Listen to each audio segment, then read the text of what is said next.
It. I keep Did you just adding record to that? it. I did not. I started as soon as you got done saying it. Well, hey, I'm back. I just got back last night from our. Yes, you did. Wait, you Yeah. got to introduce yourself. Oh, I'm Who Barry are Edwards. you, by the way? And Lisa, and you are. I'm Merle Garrison. Welcome to Over 50, starting over. Lisa said you weren't going to recognize me because I got so fat. No. Wow, that's terrible. She said in the airport that the mask wasn't even fitting my face the same because I got so pudgy. You can't get pudgy in a week, can you? Oh, we ate our way. Well, I did through Sarasota pretty good. Did you do some damage down there? Yeah, for sure. Except oh my gosh. My last meal, still the last meal I had 24 hours ago, was terrible. Really? Yeah. Where do you hear this? Are you there? It sounded like you cut out as you said. Yeah, I'm here. Okay. So we go to this breakfast lunch place, brunch, and for the last meal with her mom, they recommended it and said it's really great. And Lisa got this fancy crepe filled with vegetables that she just, keeps talking about still. Forget what her mom got, but I didn't. Normally, Lisa always chimes in on what I'm going to get. And I didn't say anything up until the, ordering. And I'm like, bacon cheeseburger. And it's great vacation food. That's Lisa goes, you're going to really go out with a bang here, huh? And yeah, it was terrible. You're kidding. How do you? Oh, that is a sad story. Isn't it?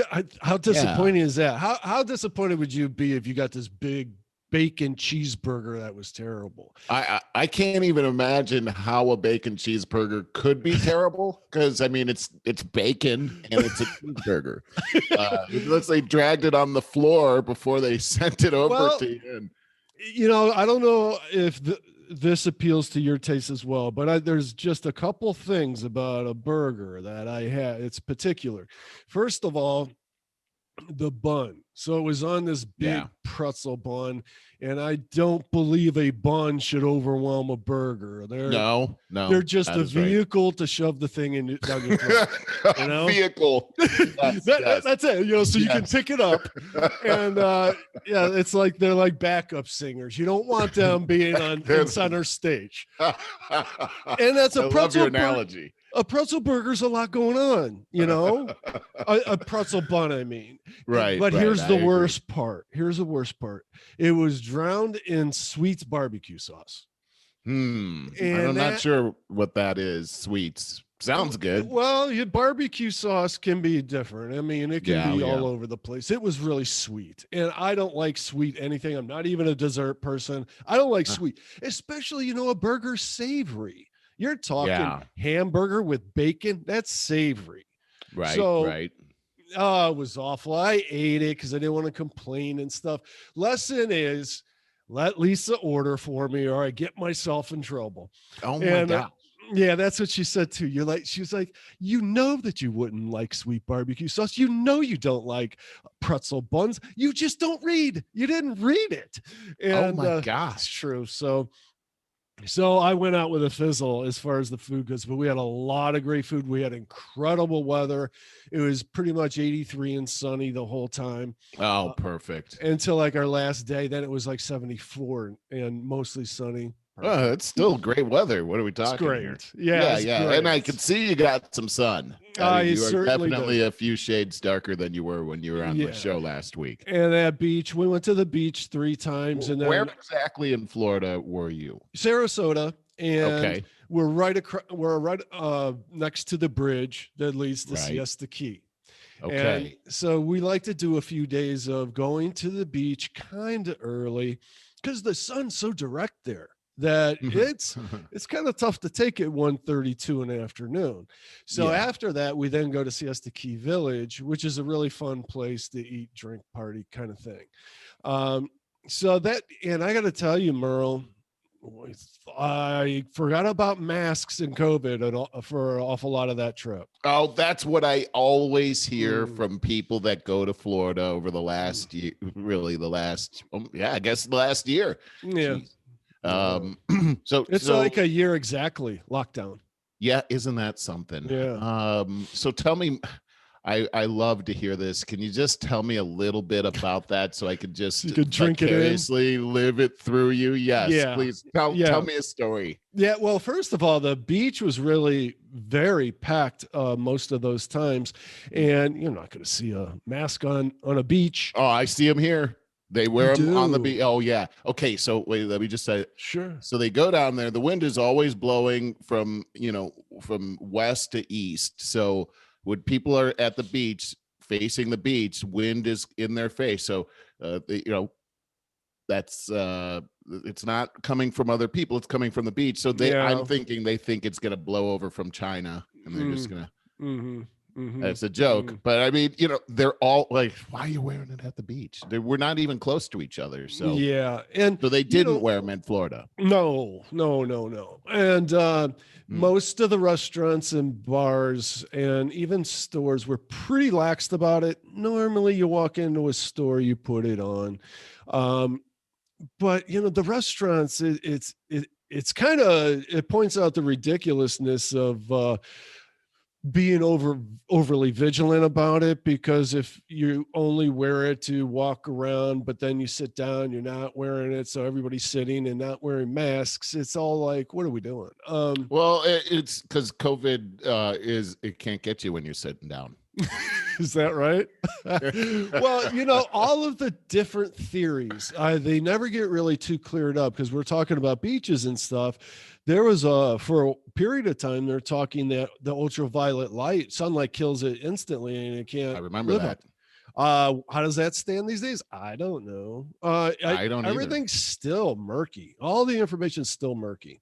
Yeah, well, it does. It seems to me, and it seems like there's a lot of information out there, a lot of information on the CDC's website, by the way, which they're surprisingly honest about a lot of stuff on the CDC website if you ever go there. And then once you go there and start reading some of this stuff and start thinking about the news reports we've heard, you start to think, wait a second, there's a lot of stuff here that I'm not hearing in the news. And in fact, listening to the news, it seems a lot more scary than when you go to the CDC website. Even really this morning, having my coffee, listening to the local news, they had DeWine on again saying that we're going to open everything. It was like a double-edged sword. First of all, they give a report about, don't forget about those new strains out there.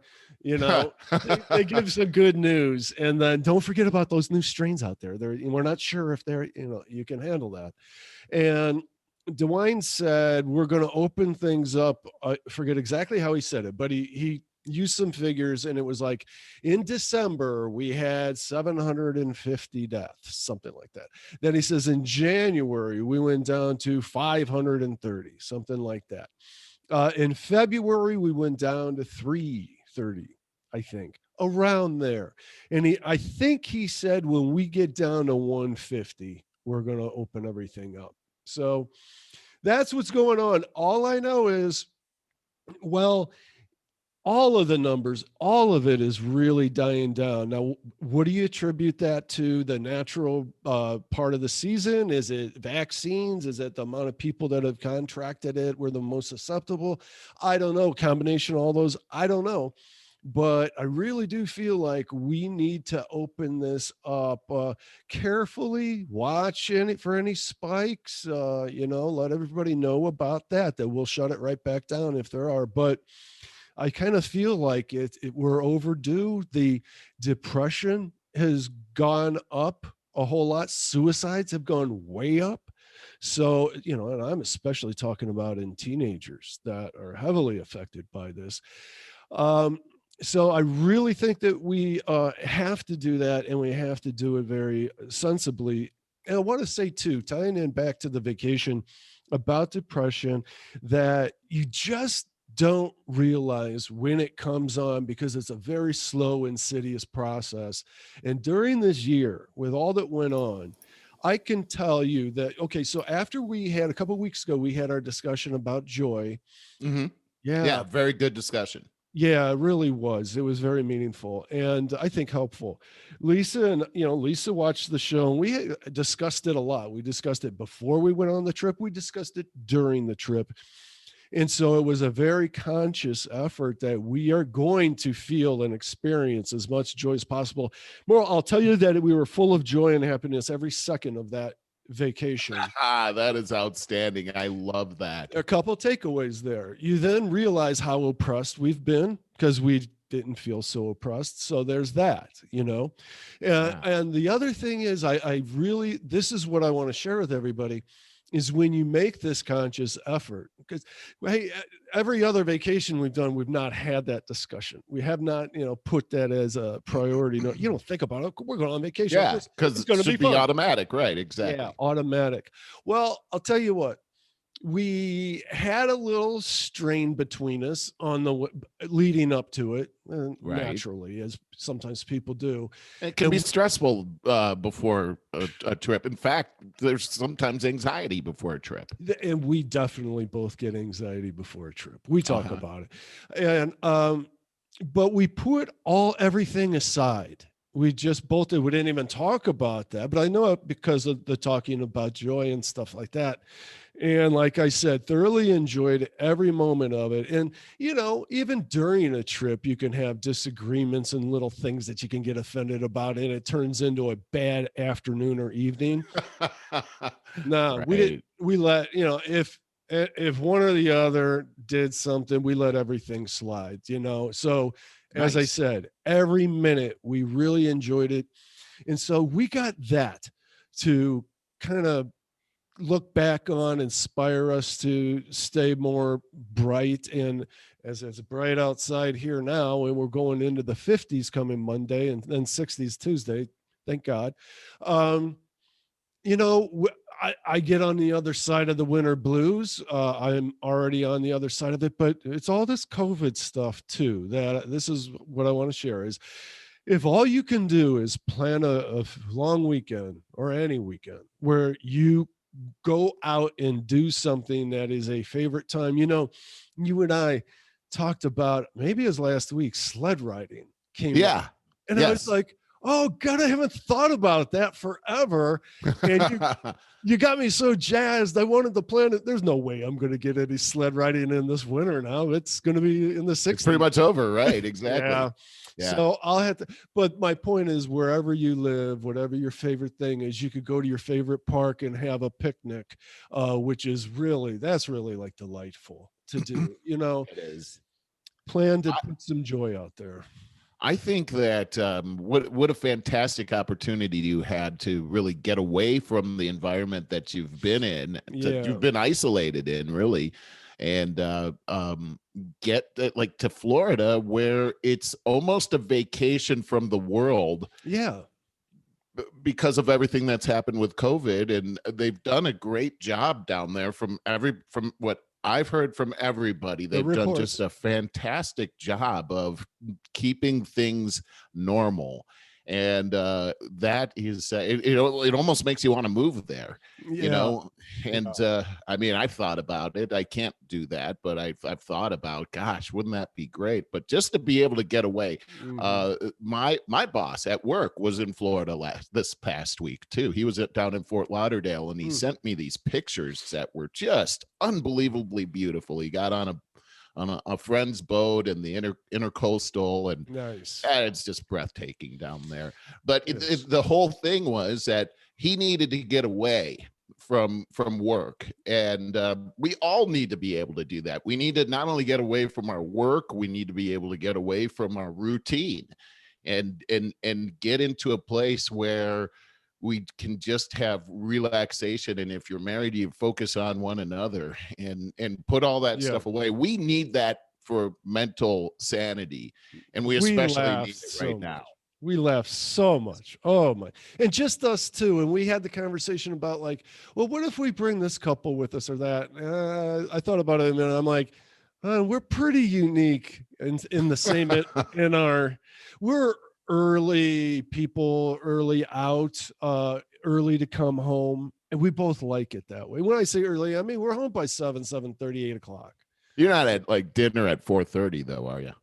5:30. 5. Okay, well. Yeah, well, yeah. Getting that early bird that's special. It's that's the way we roll. We like it like that, and winding down, doing our own things at night. I hear you. But I was winding up I'm feeling the same way these days. I do like to stay up late, but gosh, during the weekdays, I don't. By about 8:30, I'm looking at the clock.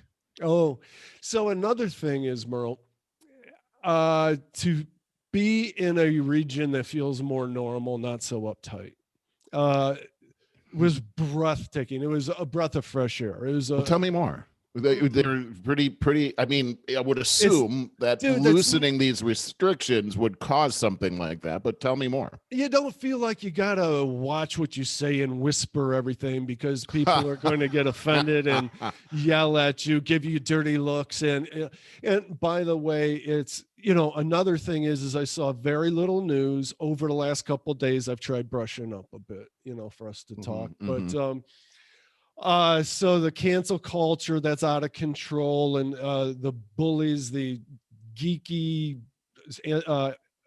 socially misaligned bullies, they don't seem like they would get any traction in Florida. Really? That's speaking volumes for the state of Florida, really, yes. Because I think that's the big thing that's here.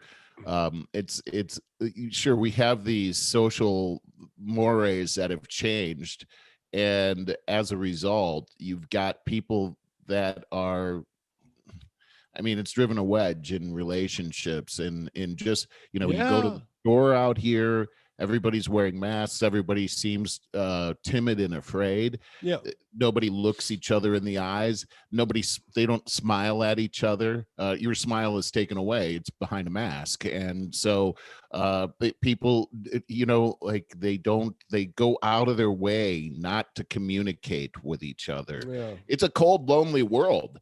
And as we've said, it's just not good for man to be alone, and it's having these terrible side effects right now. Yeah. And getting away like you did is such a healthy thing to be able to do. And now let me ask you this. You talked about coming back home last week and coming back into, oh God, I hope it's not going to be, cloudy and everything. I can see in your picture that it's a pretty sunny day over there. Very sunny day, yeah. How do you so that's good, but outside of that, I think one of the hardest parts about going on vacation is coming back. How do you do that? Man, I got to tell you, that was tough. Now, every other time we've gone down there, we gone for 5 days, and that's always been like, God, I wish I had 1 or 2 more days, just not quite enough. That's how I always felt. But the thing that was different this time is, for the first time, we got our own house, an Airbnb house. We normally stay with her mom, but we wanted more freedom, and the COVID thing, she only just got her first shot while we were down there. Gotcha.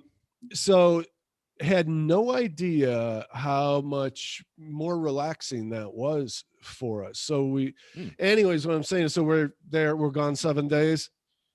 Oh, it was so hard to leave. I didn't. And and it was like, okay, we're already on day 5. Oh my God, try to stay in a moment. We would say that to each other, try to stay in a moment.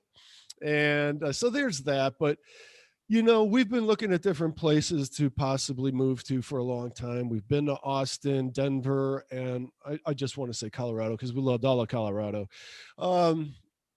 Florida Sarasota's always had a huge place in our hearts. And Nashville, we love Nashville. We're going to the Carolinas to look at a couple places, maybe this fall. Coming fall. So we're not sure, but I'll tell you, a lot of it. I love the change of seasons, which you still get some of that with Nashville. Right. Florida, Sarasota, man, I got to tell you, 4 months out of the year, the opposite 4 months out of the year would be hard for me. Meaning like June, July, August, September. It gets really hot. And you're steamy down there. Yeah. So I do think it'd be worth it though. It really, that beachy atmosphere suits Yeah. me well. The vibe suits me well. The cultural climate of both Sarasota and Nashville suit me well, as they're real relaxed. When I said a few minutes ago that they just didn't seem so uptight and want to hush you up and all. Right. Don't get me wrong. There were no Trump signs and flags, mega hats. Didn't see one of any of that. It just didn't seem like, you know what? You're living under a political tension all the time. There just didn't seem to be political tension there. It's a serious thing you're talking about, political tension. And it was tangible for you in a vacation spot that was missing. Yeah, I talked to a bartender there about this, and for one, she goes, "Well, thank God we got a Republican governor." And then I said, "Well, what do you think the ratio is here, Republicans to Democrats?" There's more Democrats.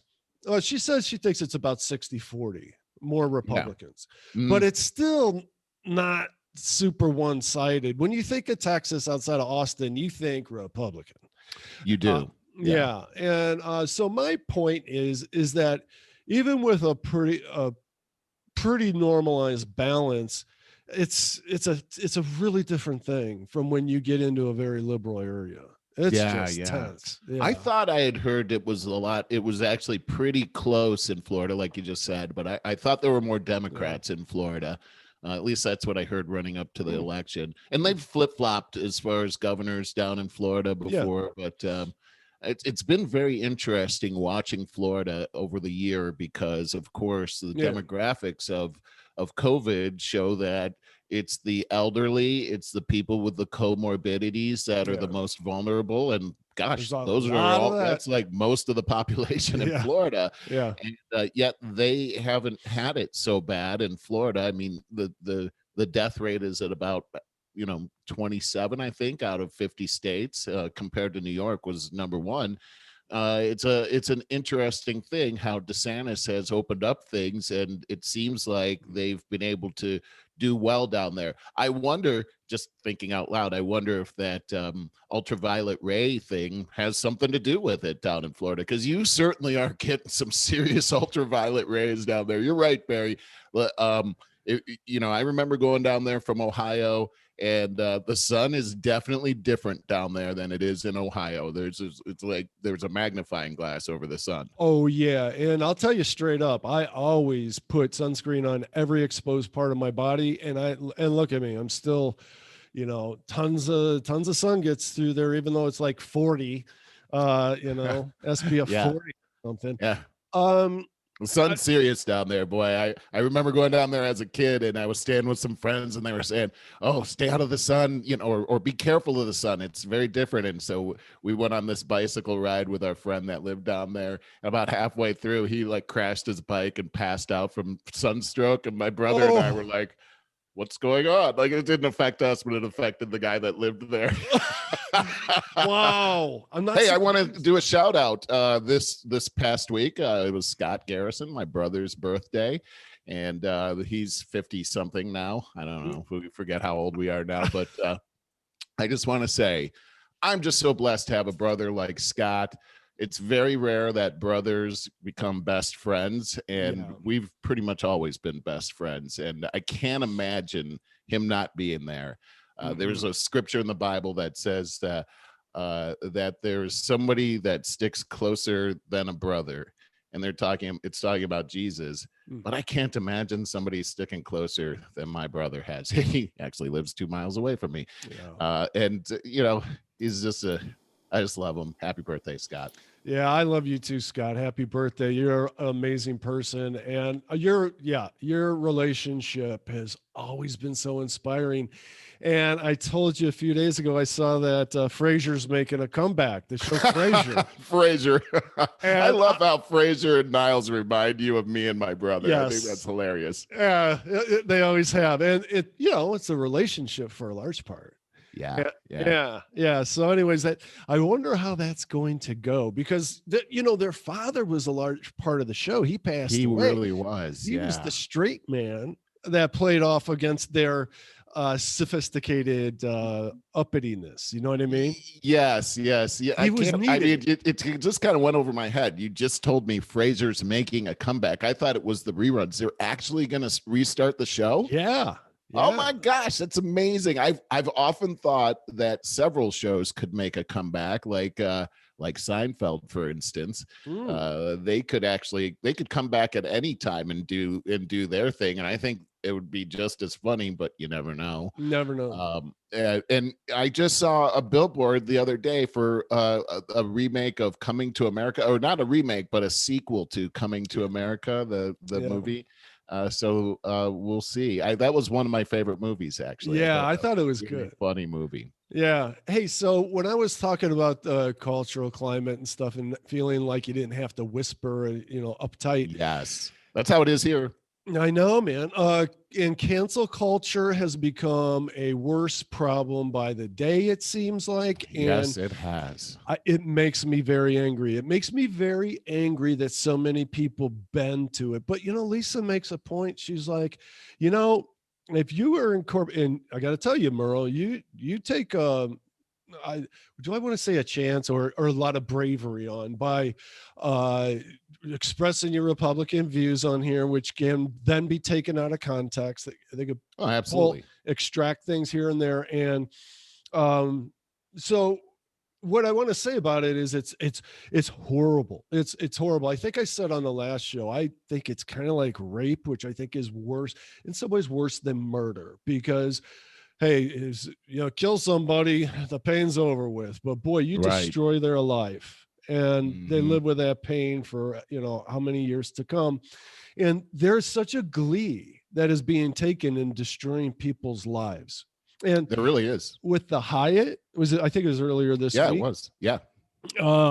They tried to look how many people would have been destroyed if cancel all of the people. And by the way, how many minorities probably are employed by the Hyatt as far as room service, all the janitorial stuff, and everything related, and not to mention people working at the front desk. So let's just reset and just say we were talking about the CPAC conference that was last week, hosted by the Hyatt, and we had really political activists from the left that have sought to shut down the Hyatt and boycott the Hyatt because they would host the conservative CPAC, and this is the new normal. Apparently, if you host anything by the Republican Party, you could face repercussions and really basically be put out of business. And like I said, how many people's lives would have been really hurt by that? So this movement, good point. And I feel like I've been hearing it talked about way too lightly. Oh, cancel culture, it's a phase. And yeah, it's pretty rough on some people. And I'm telling you, Merle, I think this needs to come to the forefront and be demonized for what it is. It's a really, I'd say, evil undertaking. Oh, it is evil. It's absolutely evil. And, I saw a great meme that said, I'll never get it right, but the basic idea was that where in history can you find where the good guys were the ones that were banning books, burning books? The good guys never do that. It's a theme throughout history. It should be like red flag, they're burning books, red flag, they're gonna it should be like headlines. Speech. Yeah. This should be the trigger. We should be triggered by this. We should be shaming anybody that would want to do this. And now they're going after Dr. Seuss. Dr. Seuss? I saw that. Are you kidding me? I did, but I didn't. Kidding me? What's it based on? What's the justification? Well, I'll just tell you here that Dr. Seuss. First off, do you remember reading Dr. Seuss books? Sure. Do you have a favorite favorite cartoons, man? Yeah. I think of The Grinch That Stole Christmas. I love that too. It's just great. So what's happened here is that they're saying that there are several books by Dr. Seuss. In fact, the Dr. Seuss, here, I'll just read it. there was an announcement by the Dr. Seuss Enterprises that they would stop publishing 6 of the children's authors' titles. Here they are. And to think that I saw it on Mulberry Street, by the way, I love that book. I had that book. If I Ran the Zoo, McElligot's pool, McElligot's Pool, On Beyond Zebra, Scrambled Egg Supper, and The Cat's Quizzer. I'm only familiar with the I saw it on, and that I saw it on Mulberry Street. That was a really fun one. But growing up, I had the whole Dr. Seuss collection. My mom would read to me, The Cat in the Hat, One Fish, Two Fish, Red Fish, Blue Fish, the Dr. Seuss Sleep Book. I love all the pictures, and what they're saying is in these particular books, African Americans and Asian people are depicted in a way that is demeaning to them. And I got to say that you never felt I don't see it. No, I don't see it at all. And here's what happened is once this is the top selling books now on Amazon. It's like the 26 top selling books on Amazon. 25 of the 26 are Dr. Seuss books. I mean, they are flying off the shelves right now. And on Amazon, on what is this? eBay. They have been selling these Dr. Seuss books this week for thousands of dollars. Wow. Can you believe that? So a spokeswoman for eBay came out and she said, at eBay, we have a strict policy against hate and discrimination to ensure our platform remains a safe, trusted, and inclusive environment for our global community of buyers and sellers. We're currently sweeping our marketplace to remove these items. I can take some time to review all the existing listings, blah, blah, blah. In other words, Dr. Seuss is a Nazi. I mean, that's basically what they're saying. And so they're not going to let on eBay, they're not going to let you sell those Dr. Seuss books on eBay. Not only that, but what's really alarming about what you just read is Dr. Seuss is one of many that they are going to start burning. And in order to cleanse their information into make sure it's woke, which is racist, by the way. Everything woke people do, they put down they damage another gender or a race, trying to prop someone else up. I'm all with propping someone up, but you don't do it by squashing someone else. No, you don't. And the thing is that these books are timeless. They're classic. The pictures are awesome. That's one of the greatest things about Dr. Seuss. And what a bunch of crap that eBay came out with, saying that they're all against hate, like they're this pristine organization. You can still, here, I'm just reading this, you can still find plenty of listings on eBay for bongs, sex toys, provocative semi-nude photos of porn stars, old issues of Penthouse, framed covers of Hustler, handguns, rifles, swords, machetes, even copies of Mein Kampf, the Protocols of the Elders of Zion, the Anarchist Cookbook, Tintin in the Congo is still for sale, and so is Chairman Mao's Little Red Book. So come on, eBay, you're against hate. That was just a whole crap load of hate right there, and you're focused on Dr. Seuss. That's hilarious. Hey, so going back to the Hyatt, over excited there. No, you didn't. No, you didn't. Do you have that statement that the Hyatt put out that I was just so overjoyed? I don't have it in front of me, but I read it, and it was basically, we're this woke organization here, and blah blah blah. They basically were like, I don't know, they didn't defend what they had done in any way at all. They just basically folded to the. That's not what I got out of it. Really? I got out of it that they basically gave a big middle finger to the cancel culture. I didn't. This is a debate now, because you've got opinions on both sides of the aisle now, where it's just not a good thing. It didn't turn out well for anybody, especially the so-called Nazi symbolism. That part was really. I mean, first off, have you ever seen that symbol before? Well, no, I haven't seen it before. Me neither. Boy, they really worked hard to figure out that there Shoehorn was that a in there. Nazi symbol in there. Right, Right. exactly. And here's the weird part about that is that they really want to portray the Republican Party as Nazis, and there's nothing to do with Nazis in the Republican Party. Nazis. If you look at it's the National Socialist Party. There's nothing. Republicans aren't socialists. That's just a weird thing about it. The Nazis are all into banning books and burning books and censorship. The Republicans aren't about that.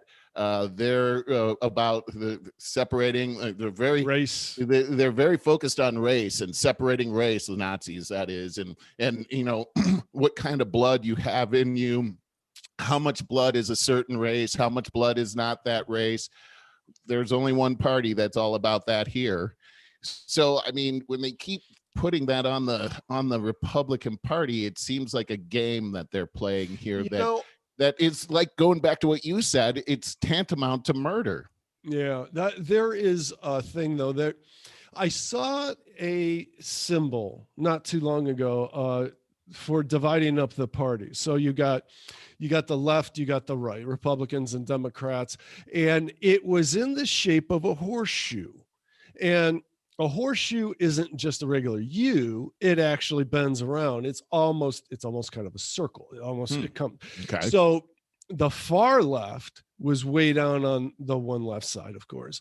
You get to the middle, you got the moderates there in the middle, and you get to the far right, and it's coming down. And so to me, I mean, I thought that was the really apt way to put it, because as you get to the extremes of both parties, they almost meet.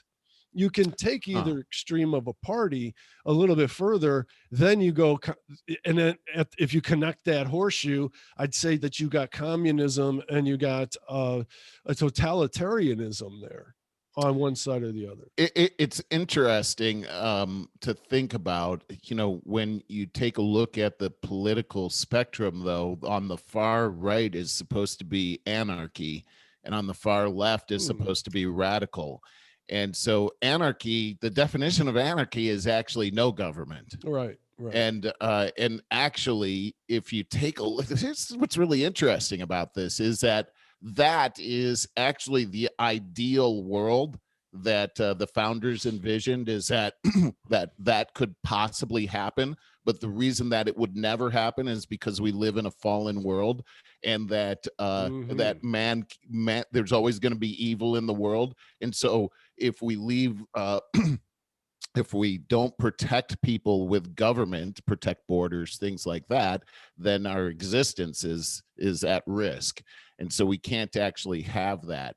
But the fact is the premise is that we are made in, going back to the Declaration of Independence, we're made in God's image. And so God can't be governed except for by his own consent. And so we are governed by the consent of the governed. So in other words, we can govern ourselves, but we're in a social compact. There's a guy that lives down the street. I got to be fair to that guy too. So we need to have a government to help facilitate that, to protect both of our rights. But if there was no need, like for instance, if we didn't live in a fallen world, that guy wouldn't have anything to worry about me, and I wouldn't have anything to worry about him, and therefore we wouldn't need government. That's what's at the far right. So but I get what you're saying. Besides all what I just explained, is that if you go too far on either side of the road, you end up in the ditch. Yeah, that's true. And this is what we see. I mean, I'm not saying either side is good. What we need is we actually need at least a two-party system here in this country, because if we only have a one-party system, which is what it seems like the effort is right now. Yes, it does. Then we're going to end up in that ditch real quick. We absolutely, the right needs the left and the left needs the right, so that we balance out and that we end up somewhere in the middle. It's really important. But what we're seeing right now is this concentrated effort. And boy, that January 6th thing that happened really did a lot to change this country. I mean, a lot of the censorship that we're seeing is coming out of that. But Barry, this week we saw some pretty interesting thing about the January 6th thing. You know, they've been pulling people into Congress and they've subpoenaed people into Congress to investigate this January 6th thing. We just had Chris Wray of the FBI in there. And what was interesting was they asked about I think his name is, I'm not going to even try, the police officer that they said was killed. He would not disclose the details about his death. And the reason is that he says it's still under investigation. So remember what happened after the 6th is we heard, okay, it was Republican or Trump supporters, insurrectionists. They killed 5 people. They were armed. It was an armed insurrection. And as a result, they put a huge fence around the Capitol. And now what we're finding out was that the 5 people that were killed, 3 of the 5 were actually the protesters, and they died of natural causes.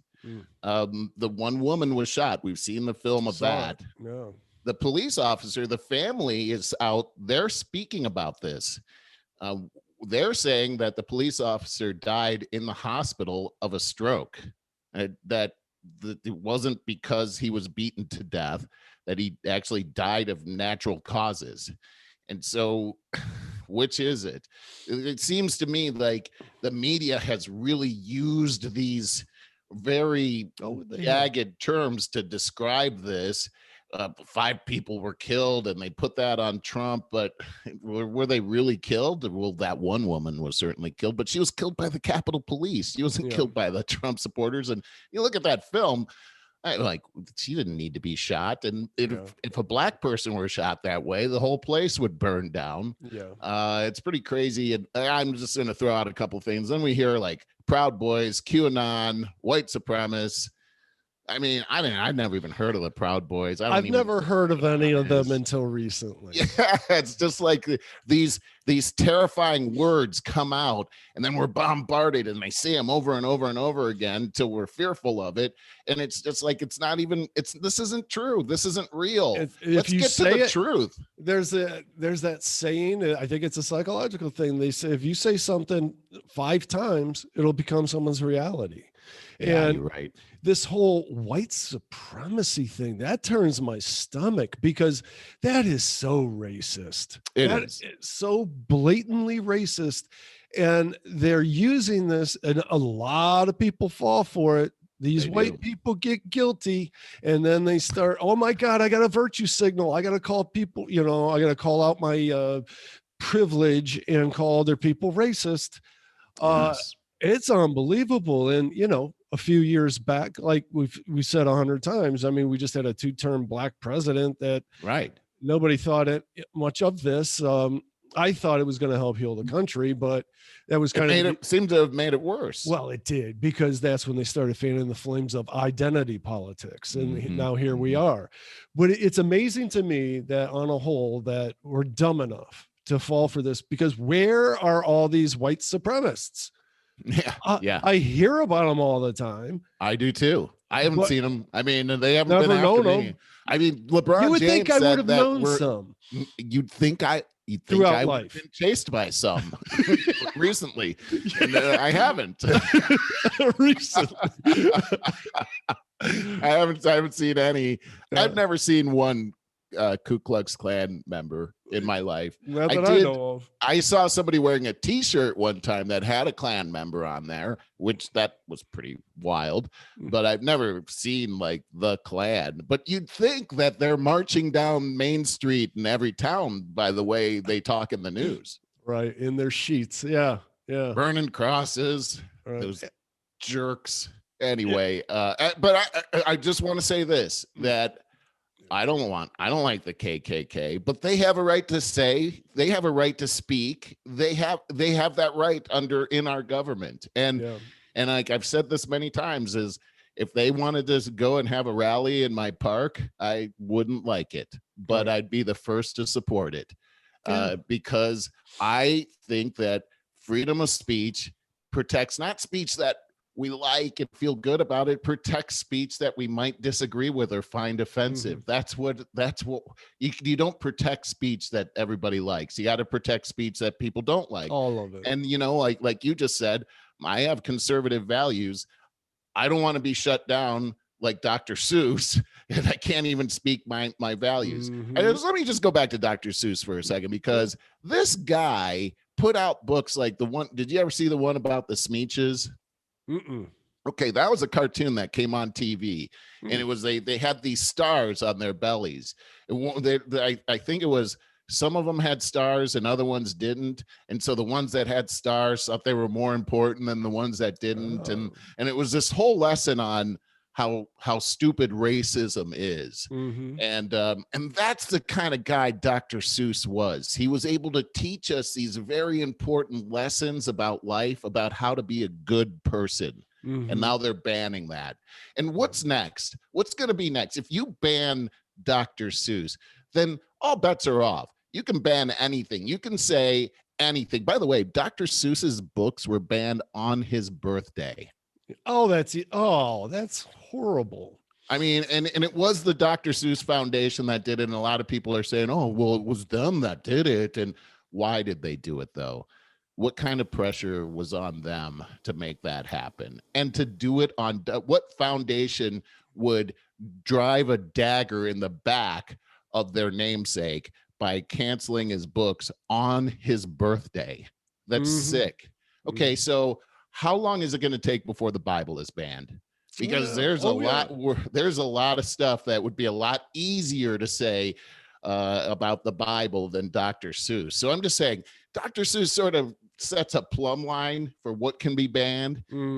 Basically, whatever they decide they want to ban, they're going to ban. And what is it about a government that is afraid of information, afraid that the citizens have information? I just want to throw one thing. I talked about how we've got we talked about, maybe we didn't talk about what's happening at the border. I don't think we did, but we talked about it last week. That thing's like a sieve right now. People are coming across. We live here in California. Just this week, a minivan was hit close to the border here in California. It got hit by a truck, a terrible accident. Everybody in the minivan was killed. It turns out it's looking like, Barry, there were 25 people in the minivan. Can you imagine getting 25 people? It looks like these people had just come over the border, and they have some pretty bad people that handle these people. Yeah. And can you imagine them shoving 25 people into the minivan? I'm thinking that most of those people died in the crash, but I'm thinking if you jam 25 people into a minivan, maybe some of them could have been dead already. Because I mean, like, how do you live? They'd have to be laying on top of each other. I mean, it's terrible. And then this terrible accident. I mean, I'm seeing pictures at the border of unaccompanied minors wearing T-shirts that say Joe Biden let us in. And then I found out this week that minors now have an exception. So if they show up at the border, they're getting in. And so that's why they're showing up unaccompanied. So they've got an exception. Single adults can show up at the border as many times as possible. So what you have now is families separating as they approach the border. And that's why you have this unaccompanied minor thing happening en masse. They can't handle this situation. So the border is open. But you go to Washington, D.C., and there's a fence around our Capitol with barbed wire. And so, like, they're so mad about having a wall down at the border, but yet they put a wall around our government, our free government. And you have to start to think, okay, I thought the fence was about January 6th. Obviously, that's passed. So if the one border is open and then they're closed with a big fence, what are they concerned about? I mean, are they concerned about their enemies attacking them, but not concerned about our global enemies attacking us from the border? So they're more concerned about themselves than they are the city. This is backwards. This is wrong. This is just pure wrong. We got a problem here. We got to check we can't live like this. I don't know what to say to that. I thought Biden coming in would just be a big bore fest, but he comes in and he goes crazy with the executive orders, and the thing about just trying to undo anything that Trump did for the sake Well, of that right. being Trump, and so without common sense, without patience, yeah, pretty worried about. You know what you told me about Biden bombing Syria, Yeah. and Yeah. boy, have I seen very, very little about that. I have too. I mean, it's really weird. In fact, the details are really murky now because they just aren't really covering it. Nobody's really covering it. But here's what I've been able to cobble together is that there is a militia group in Syria that had fired shots into Iraq, fired a rocket into Iraq, and they killed a contractor. This is what I heard immediately. Now, I also heard that the contractor didn't actually die from the rocket attack, but died of a heart attack, much like the 5 people that died during the insurrection. It kind of sounds like that. Mhm. But a retaliatory strike happened where Biden ordered the strike. They brought military planes in. They bombed a site. Um, Syria says 28 people were killed. The United States says nobody was killed. So, here it is, a little over a month into it, and Biden's attacking another country, bombing another country. Jen Psaki came out and defended it and said that the president has the right to defend American lives in the manner of his choosing. Although when Trump did it, she was the same person who said that Trump was an international war criminal for doing that. And so, again, it's 2 forms of justice here, unequal justice. We're hearing about this. But it's an interesting thing about this, though, is that these people that he was attacking were actually militias that support the Assad administration. And this was done apparently to the people that were attacked were actually part of the Assad administration. So you got a real mess happening in Syria with Assad. You've got these two different forms of Muslim or Islam. You've got the Shiites and you've got the Sunnis. The president there is a Shiite, but most of the population is Sunni. Remember, ISIS was Sunni. Saddam Hussein was Sunni. These guys have been fighting each other for centuries, and it's still going on. And for us to get in the middle of it and just right at the beginning of your presidency, I don't know. I mean, it sounds really crazy to me. Sounds really crazy. Yeah, it worries me a bit. Kind of worries me that we don't get much information on it as well. I wanted to go back to something you said, Barry, about just the Biden administration and how we thought it was going to be a bore fest. But one of the things that he's had over 50 executive orders, which has changed the country seriously.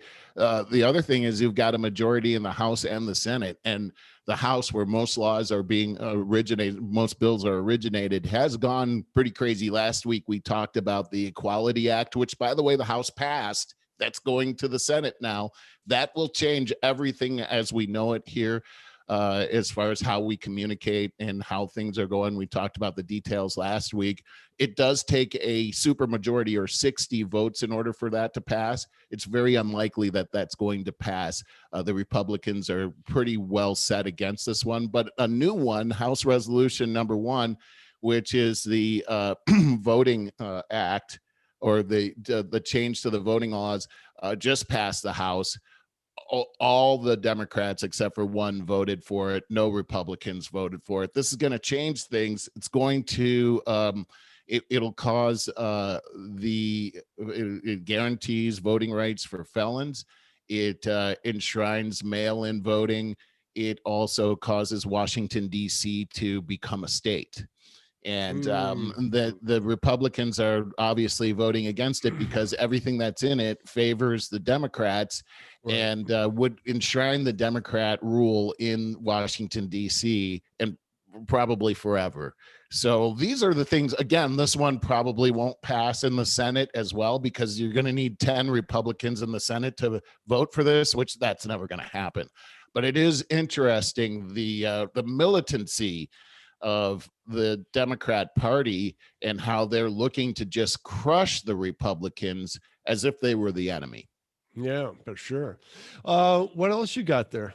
One more thing. So here in California, we did see some interesting news coming from our governor, and that was that it looks like we're going to be able to go to Major League Baseball games in April. Saw that. Yeah. And we've been seeing some pretty positive things coming from Newsom, but it's also very interesting that at the moment that he's saying it, we've got 1.9 million signatures for his recall, which means that the 1.5 million threshold that we need, they were shooting for 2 million. They have until the 17th of this month to get there.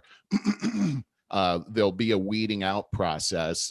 So some signatures will be thrown out, but it's looking very definite that there's going to be a recall. And now Newsom is doing things to become the good guy, and baseball is just one of them.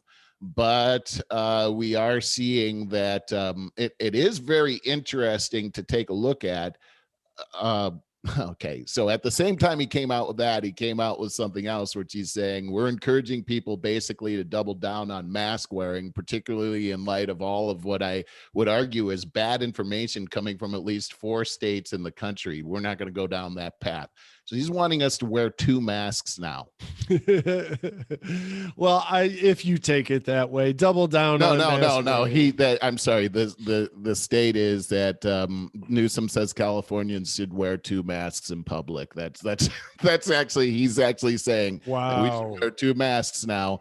And so it's a mixed message, right?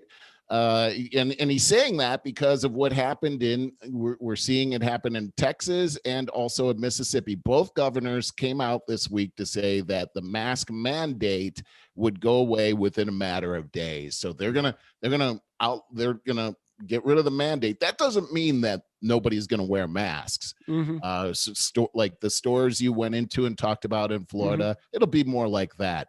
But boy, Biden does not like that whatsoever. He says that he thinks it's a big mistake, that masks make a difference, and he's calling the governor's decisions Neanderthal.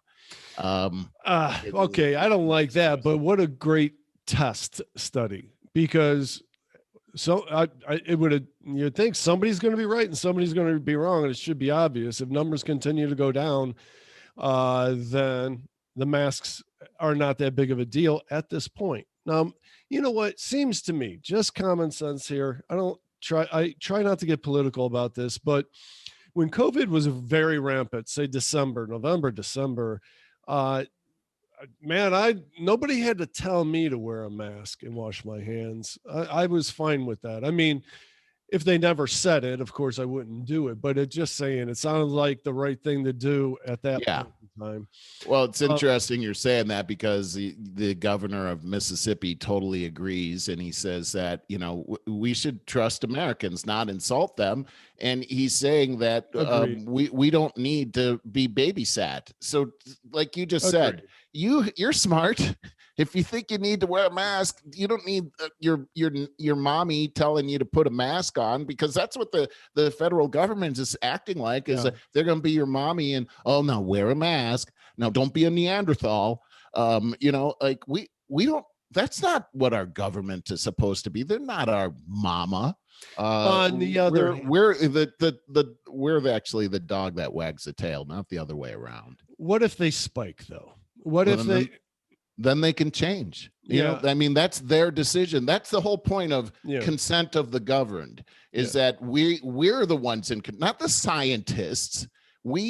We can listen to the scientists, but then we ultimately make the decision, not the scientists. This is exactly what the Constitution stands for. The state has the right to make that decision, not the federal government. This whole thing where Biden came out and said, oh, we're going to put together this mask mandate. Remember, I told you, he doesn't have the authority to do that. Only the state government has the authority. Now these guys are bucking back and saying, wait a second, the people The people are the ones that have the decision. He says, the Reeves says, the governor of one of those states says, President Biden said allowing Mississippians to decide how to protect themselves is Neanderthal thinking. It's completely backwards that a president would say that the people don't have the right to make their decision. That's how it is. Well, and then we've got Cuomo, of course. I was going to bring that up. Boy, well, go ahead. No, I just wanted to ask you where things stand with him right now. Oh boy, he's in some really hot water right now, and it's all revolving around these charges of sexual harassment. He's got 3 women now. 3. They keep coming out of the woodwork, saying basically the same story, that he had created this hostile environment. He tried to kiss. He forcibly kissed one of them. He's asking them really horrible, rude questions and everything. And he should know better than this. It's interesting. We've talked about this a few times, that last year, and what we talked about is how these people, they set up these situations, these traps, really, but they end up falling in them themselves. So last year, Cuomo actually signed a bill into law that lowered the burden of proof for people accusing others of sexual harassment. Wow. So in other words, he made it much easier for these women in New York to actually prosecute him. But let me ask that's where he's at right now. Go ahead. The timing, though. Okay, you gotta put 2 and 2 together here. He just gets under investigation for what's going on with the nursing homes, his responsibility to that. I mean, it's blowing up. It's a horrible situation. And now 3 women come out with past accusations. Where were they a year ago? It's really interesting. You're right. The timing on this is really, really interesting. It was when this whole thing started to blow up regarding the nursing homes and the fact that he had that order that sent COVID patients into nursing homes, which infected other people. And now you've got 15,000 people from nursing homes that died, and they tried to hide the numbers. It came out this week that not only that, but they actually fudged they didn't just hide the numbers, they manipulated the numbers. They only counted the people that actually died in the nursing homes, not the ones that they sent from the nursing homes to hospitals to die, which was 3 times more than actually died. And so they came out this week that he did that on purpose. That's not the main news. I mean, that should be the main news, right? That 15,000 people died, and this is a terrible thing. It had everything to do with Cuomo's decisions, and now you're going to get rid of them not just because, but because of these 3 people, as if that's much worse than 15,000 people dying. That's ludicrous. But it does seem to me like, I mean, look, it looks like that, well, we don't want to call attention to this whole COVID thing because we made him out to be a big hero, and we all gushed all over him, and he wrote this book that we said was great and all. But so we got to get rid of him. But we know that he's been doing this on the side. Let's pump this up. It kind of feels like that. It does feel like that. And here's the other thing too, is that this whole revelation that people died because of his order, the Democrats in the state assembly were complaining about this. We saw this. You showed me on Crystal Ball's show where the Democratic assemblyman was going to take it to the UN and say there's been human rights violations that have happened here because the news wasn't even covering it. Now, I mean, what is happening here? These people, like Crystal Ball said, the news, these journalists, they had access to all of this information. They just chose not to report it. We've got a real problem in the media right now. It's a very blatant problem, and it did stop for a minute, but it's rearing its ugly head more and more every day.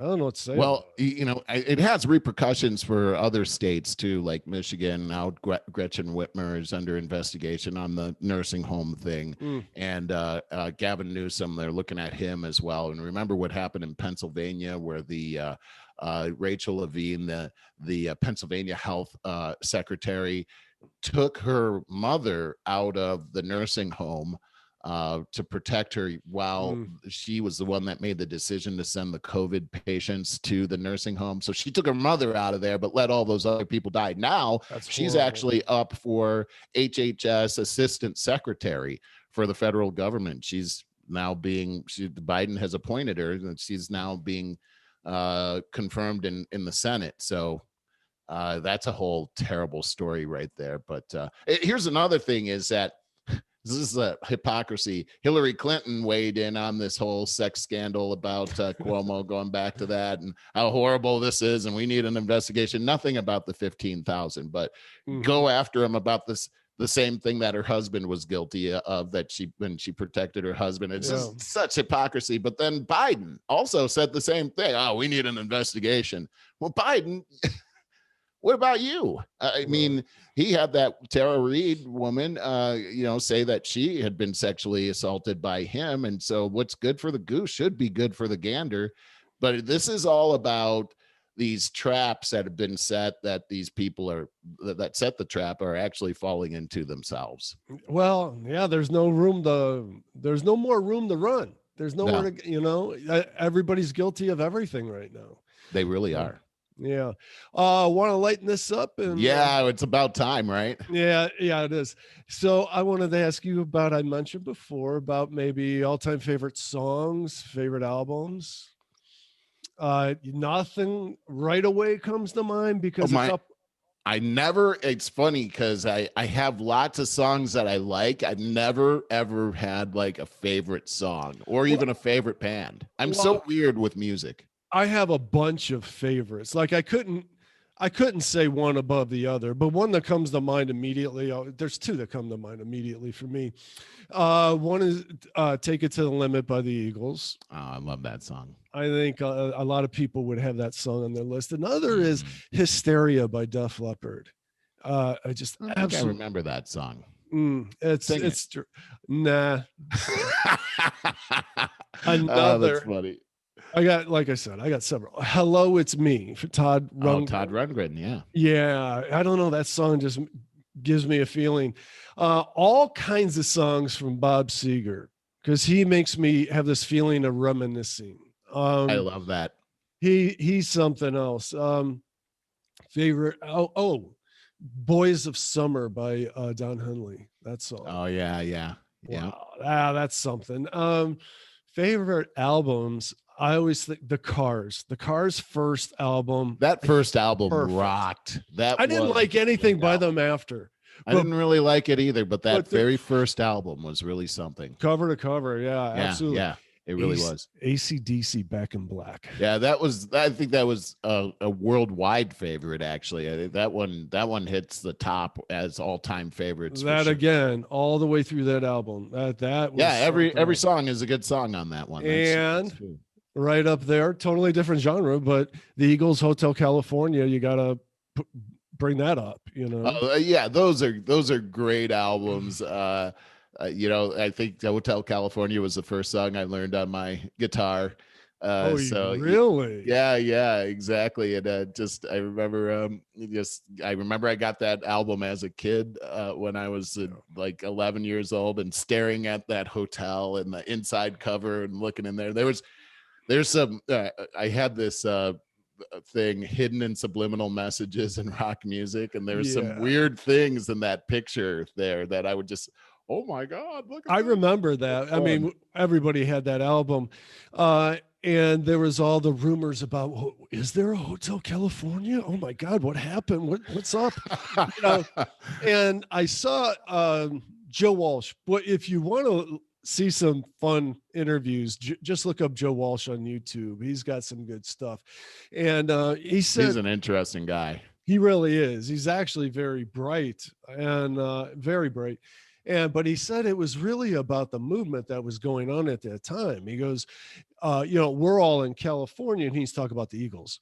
Yeah. And he goes, most people out there trying to make a name for themselves are from Ohio, somewhere in Ohio. He goes, or Texas or Michigan, Detroit. And, but that was the thing. You got to go to California to make your dream come true. So it was the place that you went and you never came out. And you would never come back the same. Yeah. That's what it was about. Oh my gosh, really? Wow. Finally, well, and interestingly, I always thought that it was about they somehow ended up Hotel California was hell. But now finding out that it's Hollywood, well, it makes sense. Hollywood hell. Yeah, pretty much. Got another funny one. Like, if you ever want to see something absolutely riveting, look up, try to find the Eagles documentary, part 1 and 2. Oh, yeah? Oh, it's cool. So good. It is so good. And a funny story out of that, I brought up Bob Seger, Detroit Michigan.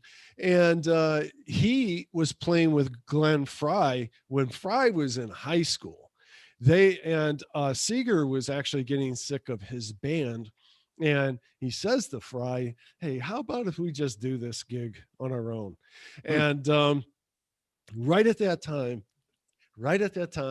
Glenn Frey's mother busts him with pot, finds pot, and says he can. Kidding? Not kidding. Says he can no longer see Bob Seger.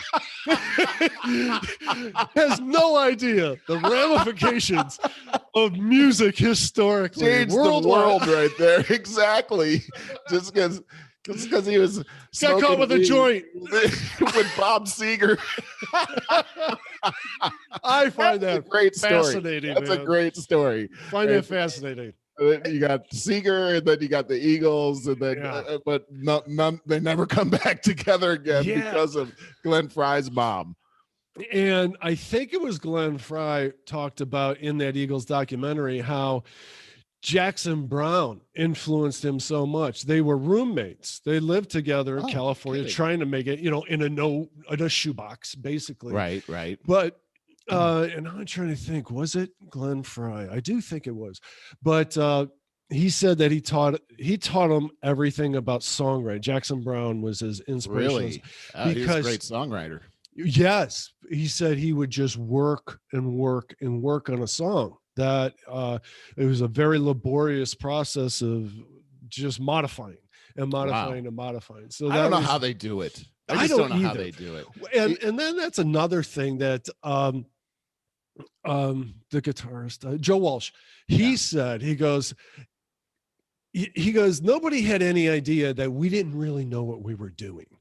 And what if, come on, look at an album like Hotel California. He goes, it just worked. And I don't know, that blows my mind. What do you say to that? Yeah, you didn't know what you were doing. The harmonies.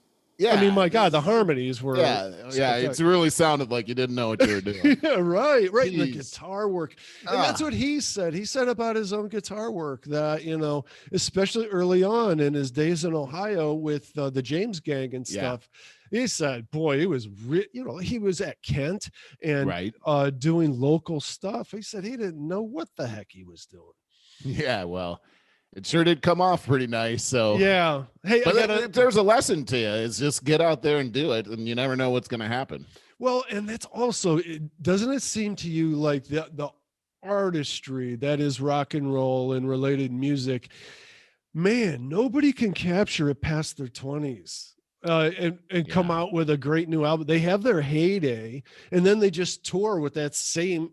And everybody just wants to hear that same stuff. Yeah, can you imagine that? How boring that? I mean, I just think like if I made up a song when I was 22 and somebody was like always asking me to play that same song. I mean, I've sort of evolved since then. You really want me to play that song? And I saw a great a great thing with Gene Simmons talking about how great it is to live in America. It actually made me cry. I couldn't even believe how great it was.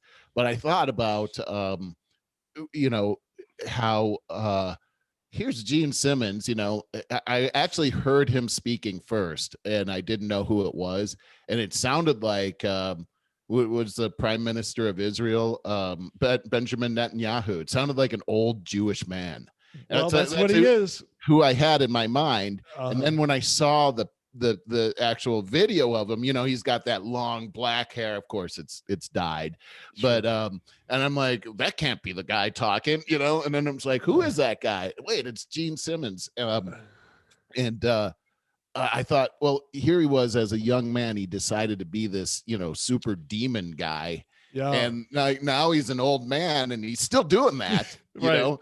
And how could that feel? Like, you know what I mean? Like, I could see maybe when I was a teenager or 20 years old, I think like he loves it just as much. I think he does too. But still, like, you think about, like, these guys are trapped in whatever they did when they were 20, and they got to keep doing that over and over and over again. But my point to that was, it does seem like he's having fun with it, though. The whole kiss thing. I wish that they would just groom other people to take over their characters, because they're so old at this point. That would be weird, though.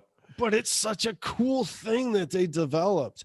But about the rock and roll people that can't really write new music for the most part after their 20s speaks to what a rawness, what a spontaneous thing that rock and roll was, that comes from a rebelliousness that you have inside. You don't even know what you're really doing that much at the beginning, and yet somehow you come up with the chemistry of people that you're working with, or some people on their own, but you come up with this kind of magical stuff. I find that really interesting. And what I also like, though, I love seeing these bands play their stuff from their 20s when they're 30, 40 years older, because the skill that they have as musicians at that point. Right. I watched something on YouTube not too long ago, but it's a few years old. Def Leppard did a team up concert with Taylor Swift, if you can imagine that. No, I can't. Exactly. But it was so cool. I've always loved Def Leppard. I think that they wrote some fantastic music, and to see them team up, I mean, Taylor Swift singing Def Leppard, she doesn't have like the soulfulness in her voice for it, but I just found it so interesting. Yeah, it is kind of cool. I did have it was over the weekend. I'm not a big, I like to play music on my guitar, but it's mostly for my own therapeutic reasons. I get it, but I'm not a huge music guy. Like, I don't, like, when I'm driving my car, I never listen to music. Same here. Yeah. I listen to talk radio.